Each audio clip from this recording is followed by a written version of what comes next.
Lita, ma grand-mère, s'inquiétait aussi pour le père de Nicolas. C'est inéluctable, on ne peut rien y faire. Mais ce que je voudrais, encore, je le répète encore une fois, de ne pas être une charge ni morale ni physique pour les autres. Et que, alors ça, je souhaite vraiment de tout mon cœur de ne pas être gravataire, de ne pas être sur un lit et puis avoir les regards de pitié affectueuse, mais de pitié quand même, de ceux qui vous aiment et qui sont désolés de vous voir comme ça. Et puis que d'un autre côté, je serais très content de vous voir partir parce que c'est trop dur à supporter. C'est trop dur. Alors on se dit où, quand, comment. Arrivé à un certain âge, et moi j'ai quand même un âge certain, plus que certain.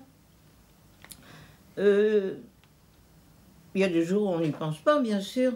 Si tu as des distractions, si tu peux parler, si tu peux avoir des échanges, si tu peux sortir un peu, être dans la vie, parce que tu n'es plus dans la vie quand tu es là. Tu n'es plus dans la vie. Si encore je raisonnais moins. Mais j'essaye, dans le fond, c'est un petit peu un raisonnement égoïste, pour finir. Oui, c'est un peu égoïste. Quoique, je pense toujours une chose, pour moi, et qui est très importante. C'est que tous les enfants, les grands, les petits, soient en bonne santé. À ce moment-là, je veux bien payer le prix d'être moins bien. Et ça me donne un peu plus de force, un peu plus de courage. Mais quand je me vois marcher comme un canard et que ça me fait mal, ça me gêne. J'ai un peu honte.